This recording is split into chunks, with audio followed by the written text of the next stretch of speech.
good morning. You guys hear me okay? Yes. Okay, great. And you guys have my slides, right? So you'll advance for me? Perfect.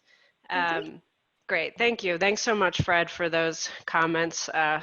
Congratulations to you on your organizational journey and on your personal journeys.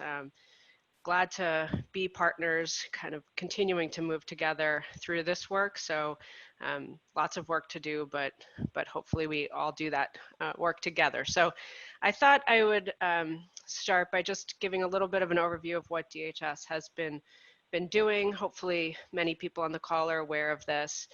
And focus on funding that we'll be able to put out the door in the next couple of weeks to couple of months, thinking that that was probably of most interest. And just thanks again for including us in this call. I want to make sure we get the word out to as many providers as we can. So next slide.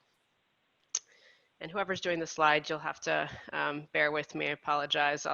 There's a lot to maybe just skip around. So I just wanted to mention that we started doing regular provider briefings right at the very beginning of the pandemic, and we've continued those. If you go to Allegheny County Analytics and then you go to information for providers, you'll find every single briefing we've ever done. Not that people really want to go back and watch them, but you can read notes. So if you don't have time to join those calls, you can read notes, you can listen to them actually. So there's a link where you can listen to the slides, to the slides and the presentation. So please do take advantage of that. We've gone from doing these every day to 3 times a week to 2 times a week, and now we're doing them once a week. They're on Thursdays at 4:30. All the call information is on the web at AlleghenyCountyAnalytics.us, and then information for providers. And we also, as part of that work, have been doing kind of ongoing work to talk about the health of the network. So really early on, we didn't know what might fall apart, so we created a framework and reported on that, and we continue to use that as a basic guide to tell people what's happening across all of human services. Also on this website under information for providers, you'll find a lot of guidance. So we've issued guidance to, when we were in red phase, yellow phase, and green phase, and with the continuing restrictions, we continue to issue guidance, and happy to take questions from everybody around that guidance. We've been working with Global Links, well, first emergency services and then Global Links to coordinate PPE for the network. We've tried through those calls and other mechanisms, including Neighborland, which I'll just mention quickly, to gather information. And we really do want to help in partnership with folks like the Forbes Funds to tell the story of the network's work. So just the images you see to the right, one is a link to Neighborland. Here's where we've been asking the community key questions about how we should invest resources, what DHS can do to help to reduce systemic racism, and so on. So we ask questions there and we get a lot of responses, and we use that information. So if you're not aware of Neighborland /Allegheny County, please do check it out, participate, tell others to participate. We do use that information and share it with the network. And then this image below that, if you've got a story to tell or you'd want to nominate a story for about one of the providers you're aware of, you can work with us. You can certainly get in touch with me to tell that story. So we've got writers who can help you get the word out about what you're doing, perhaps outside of mission or core to mission during this time to help the community. So wanted to share that. Everyone's invited to participate in these calls and this work. Next slide, please. I just also, maybe at my heart, a data person first. So I just wanted to mention a little bit about the data is available. So I think I have 3 slides here just on data. I won't go into any detail, but in addition to what the health department and the county executive's office put out every week, or every day rather, there are additional dashboards, and you can link to them here. There's a lot more information here on, for example, rates by race, ethnicity, gender, on recovery. There's interactive maps and so on. So if you're yearning for more information than is available on the regular daily update, there's more information here. We also worked really hard with the health department to merge the COVID-19 data, which is stored in a data system called NEDS, to integrate that with other county data so we could greatly improve the race and ethnicity values that were in the COVID data. So we worked hard on that, and we're able to now report on many more cases by race and ethnicity. So that's all available. Next slide. Also wanted to mention that we do track metrics for the county, and we do report on them every Thursday on those provider calls. This is automated but not quite released yet. Dr. Bogan relies on these, but wanted to make you aware that we are looking at some key metrics across the county, and right now they're trending not as good, but hopefully they trend back. And so even on last Thursday's call, if you want to listen, Dr. Bogan and I went through them together. So just want to make folks aware of that. And then lastly, in terms of, next slide please, in terms of funding, so this is not public yet either, but we are working with our foundation partners, and we're going to add human services information, government information to this as well, to look at where the COVID-19 grants are going. So this isn't quite up to date, so we're working on a final or a current sort of refresh of this data, but this is across all of our foundation partners and how it's being spent and where that money is going to. And they have a commitment to work with us to release that data so that everyone can know where the money is going. So I want to make folks aware of that, and when it's available, we'll publicize the link. I just also wanted to make folks aware of this recruitment platform that we put up.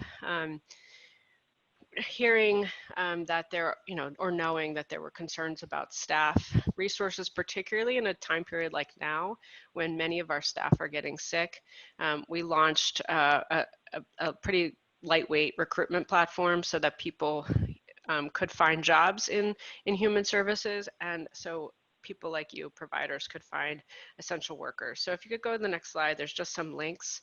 So if you haven't heard of this before and want to join the platform as a provider, that's great. You can use this tool to recruit talent who may be able to work for the next couple of days or the next couple of weeks, or it could turn into long-term employment. And or if you know people who are looking for positions, you can refer them to the candidate link so that they can sign up. So we hope that helps the network as well. All right, next slide. So I wanted to just spend a little bit of time, and I'm going to go through this quickly in the interest of time, especially because the details are still being finalized. I'll walk through a little bit about how we got to this plan to distribute CARES dollars, CRF dollars, and I can tell you a little bit about what that means. It was just approved, this funding was just approved by County Council this past Tuesday. So it is a little bit hot off the presses how we think these dollars will go out. I'm only going to report here on the DHS portion, the human services portion of these dollars. So there's certainly other dollars coming to the county. All right, next slide, please. So, our clients, so as we consider this plan, we thought about the kind of inputs we had, and, we worry, of course, that our clients have a higher risk of getting seriously ill from COVID. I won't go through all of the data, but there's a lot more comorbid chronic conditions amongst our clients than the general population, and so we worry a lot to make sure that they don't get seriously ill. Next slide. We're especially concerned, not too surprising, about people living in dense living conditions like group care. There's some data there about the number of positives we've seen there of our clients, and places like winter shelter, when that comes to be, just making sure that we're particularly worried about making sure people stay safe in those situations, and worried about that. And certainly older adults who have a greater harm from getting ill, and also who have to isolate and may have to keep themselves from loved ones and so on. So next slide. We also, of course, are worried a lot about the economic hardship created because of the pandemic. So I don't have to tell folks on the phone, and I won't go into great detail, but big increases in unemployment, and the additional dollars are running out at the end of this month. real concerns about housing. 1 in 5 renters not able to pay rent in August, and that's impacting our thinking. We're concerned about mental health issues and substance use. Folks on the phone know this too, but serious concerns about what isolation might be doing to people in both the mental health area and the substance use area. And we see this in the data. And then, of course, vulnerable populations, worried about abuse and neglect, and hunger, certainly, and access to food, and so on. Next slide. And we, are certainly know that all of this, you can look at the COVID data, you, again, already know this is well publicized nationally and locally, I think, that all of this, both the economic and the health impacts affect Black people more. You could see the COVID-related death and hospitalizations, the expected rate by population compared to the actual rate. And, we see double and triple the amount of expected hospitalizations and deaths. And so we know that this is affecting people of color more. Next slide. Just some more detail on how this is affecting Black people more in terms of nursing home residents, comorbidity. We also know that Allegheny County is one of 5 Pennsylvania counties whose Black unemployment rate exceeds the white rate by 5 percentage points. So we want to be clear about who is most impacted by these challenges. Next slide. So in a normal year, what we try to do at DHS is protect, prevent, and support, protect children and youth, older adults, other vulnerable adults, prevent homelessness, abuse and neglect, incarceration, and support communities, health and wellness, treatment and recovery, and so on. But in a year like this, what's really influencing our plan is, next slide, we also have to, in addition to all of those things, attempt to mitigate the spread of the virus to those most at risk of getting seriously ill, ensure access to life-saving health and human services and deliver them safely, and help people facing increased hardship because of COVID-related economic recession. So those are the things we come to as core tenets of our plan for the next couple of months. Next slide. So now the money. So the county, certain counties of a certain size get direct funding out of the CARES CRF dollars. That's the Coronavirus Relief Fund. So we interchangeably call it CRF and CARES. One is legislation, the other is the actual money. About I think it's 218, maybe 225, something like that. $1 million went to Allegheny County directly, of which DHS is administering about 38 million. And so hopefully you see in our plan here the use of those dollars to reduce the spread of people at high risk and those other goals. So just to go through it again relatively quickly, we have, and this again is getting worked out, particularly as information changes. So we have about 5 million invested currently in sanitizing and cleaning services. So those are our provider location, our own locations, summer camps. We've built hygiene stations for homeless, CYF, child welfare visitation, and so on. And have also added a client mask strategy so that we make sure that everybody gets access to services, that low-income Allegheny County residents have access to masks. Certainly trying our best to reduce density in the shelters, in the homeless shelters. So we're searching for a second shelter for this winter, and also trying to get more people into their own housing. You'll see just a little further down, so I'm going to move to that number 4 kind of quickly, about $7 million in quarantine and isolation. Very quickly in the pandemic, or as quickly as we could, we put in place several quarantine facilities. So something we call the Safe Haven Hotel, where people can quarantine and isolate, and we can reduce density in some of our group care, like homeless shelters. And then we have quarantine facilities for teens and families, particularly in the child welfare system. Just going back to testing, as appropriate testing becomes available, we certainly, and that just depends on the use case, but that just has to be rapid enough to be useful in these situations. But we continue to work with the health department to get testing at our group care facilities as those tests become available. And then making sure that this is adding to other dollars that we're supporting older adults living at home with food, medicine, et cetera. So that's some dollars meeting this first goal. Thank you. Next slide. That's perfect. So access to services.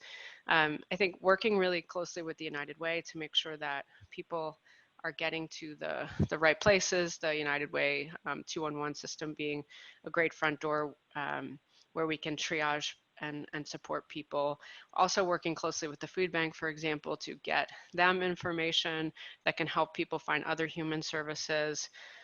We are expanding our warm lines and hotlines to take additional capacity. So our link, which is our homeless coordinated entry system, but also will support the rental assistance programs that you'll hear about in a second, expanding senior line capacity, expanding Resolve and other warm lines in the mental health, behavioral health system.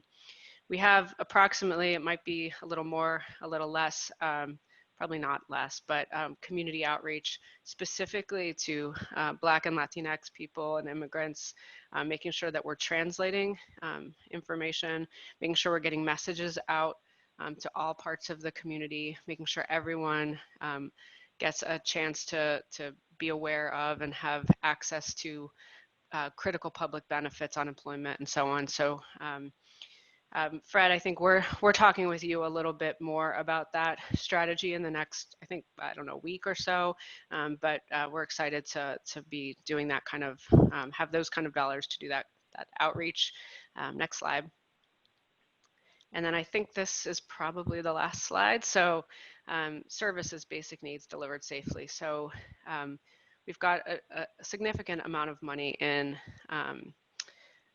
benefits enrollment and homeless prevention. I'm kind of lumping number 10 and number 12 together. This is for outreach to make sure people are aware of the benefits they have access to. So also going to a lot of community-based organizations, and particularly around rental assistance and services to help keep people in their homes. This is augmented by a lot of additional rental assistance dollars. I don't have that number on the top of my head, but it's substantial, like tens of millions of dollars to support actual rental assistance payments. We're excited about a digital divide strategy. We've been giving out equipment, working with neighborhood allies and others for some time. We had a call just this past week to run our plan past all people kind of working in this space, and we think we can really jump on the Wi-Fi access issue, putting hotspots and so on throughout the county so that people can get access to the internet, to do school, counseling, all of the things everybody knows we need, particularly now.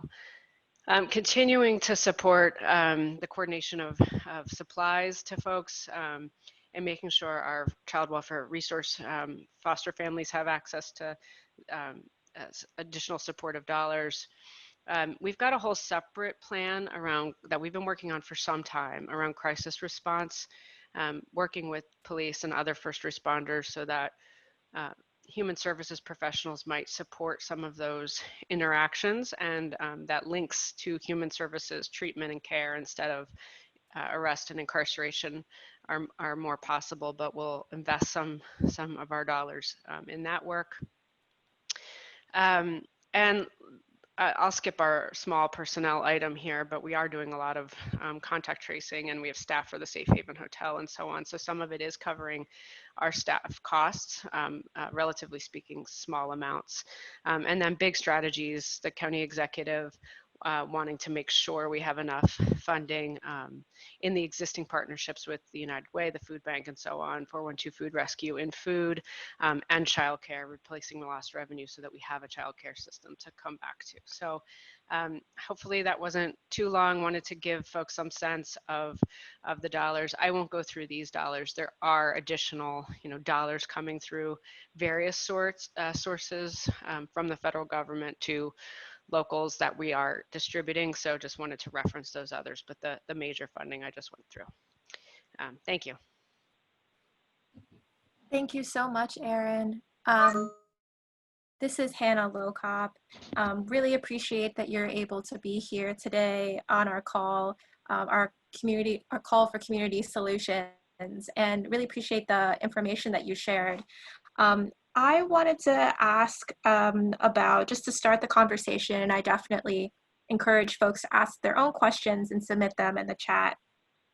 But I'm wondering regarding the funding allocation that you shared, how did any of the information from the present funding currently in the sector, how might that have impacted the allocation that you shared for CARES funding for DHS? Yeah, one of the things that is just a reality, just so folks are aware, is that this money has to be expended, like fully spent by the end of the calendar year. So one of the things that we have to use as a guiding principle is being able to get these dollars out the door.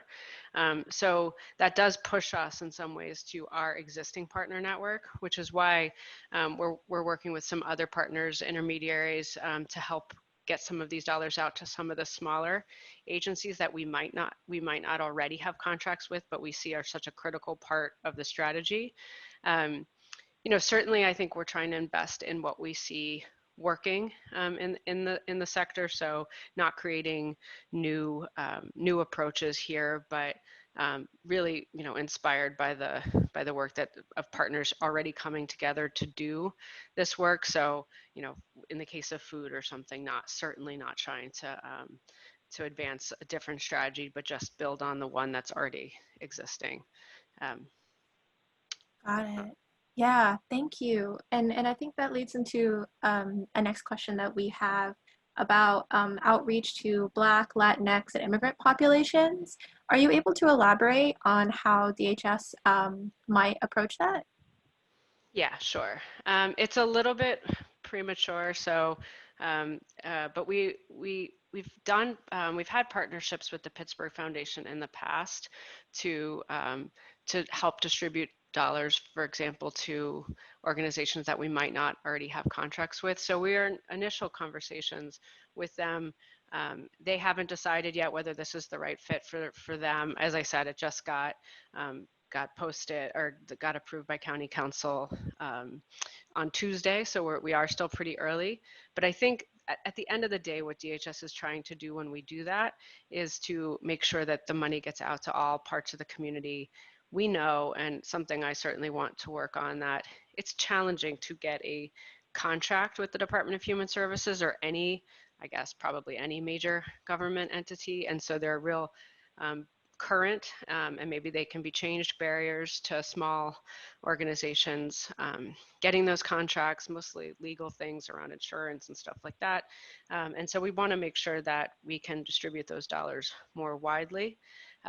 What we want to do, as I tried to mention, is that we want these dollars to get out to all parts of the community, parts that may not have been as well represented in the past, parts of the population that may be unduly, as I mentioned with the data, and we could put a million other data points, impacted both by the virus, as well as the impacts of the virus on the economy and so on, fragile organizations perhaps to begin with. So we really want to make sure that those dollars get out, both to those organizations and to the communities they're, you know, so well serving.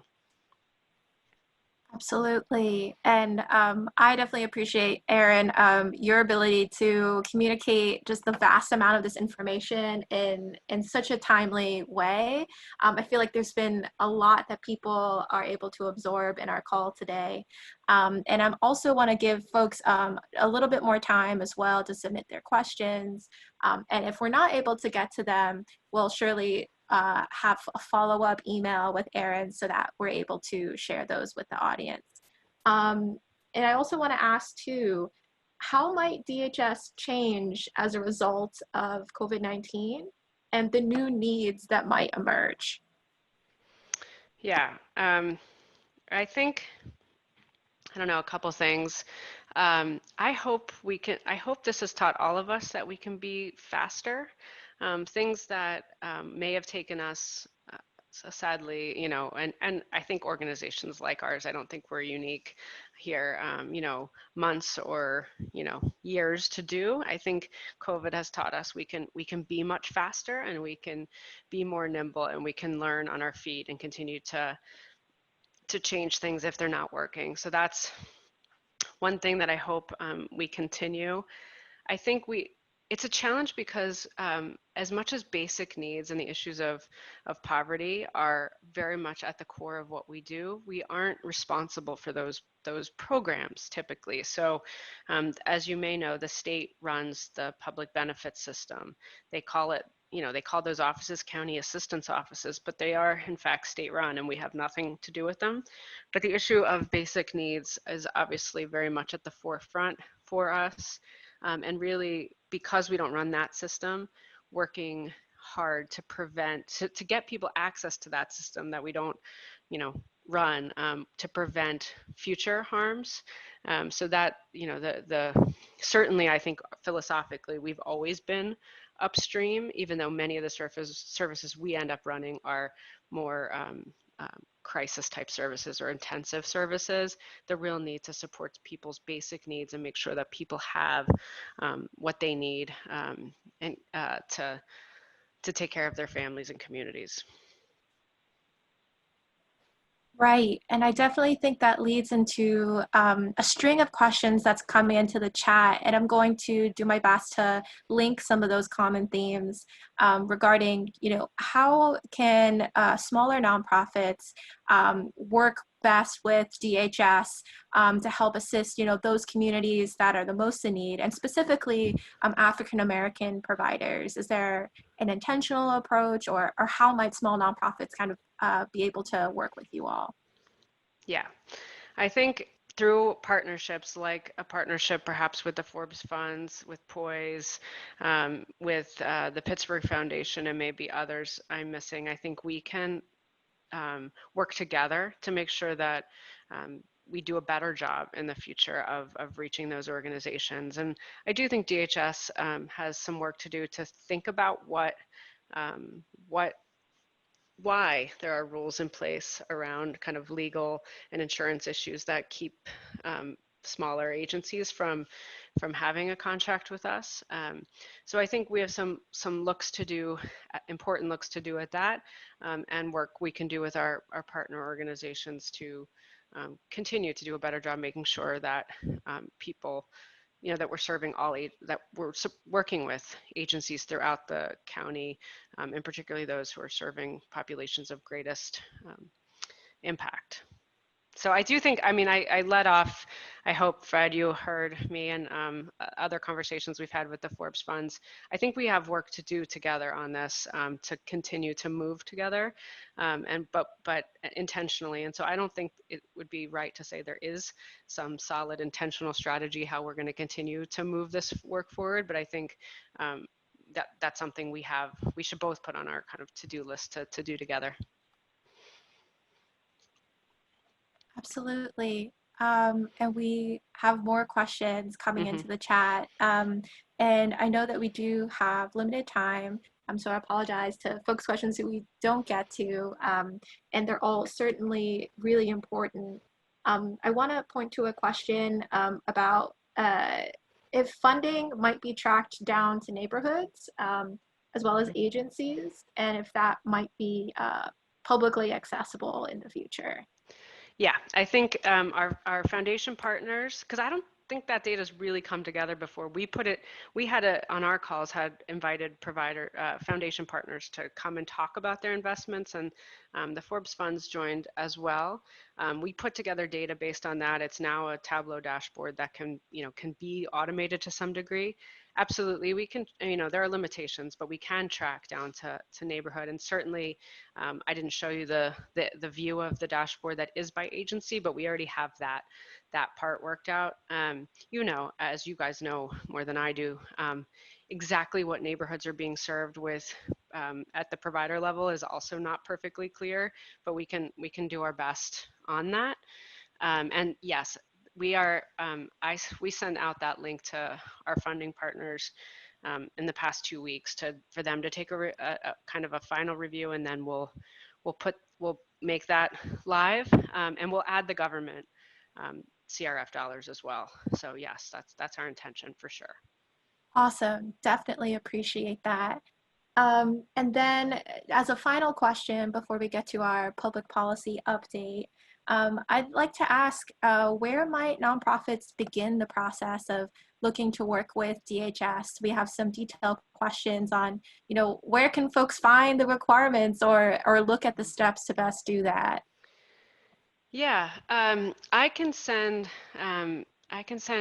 you, Hannah, or Olivia, or whoever, some information. We could put together just a little one pager on that, just so people can be made aware of opportunities. If you don't already receive notifications from us when new solicitations or new opportunities come up, I'll make sure I put that in the one pager, but please do sign up to receive those. Then that's obviously the best way to get involved. You can apply.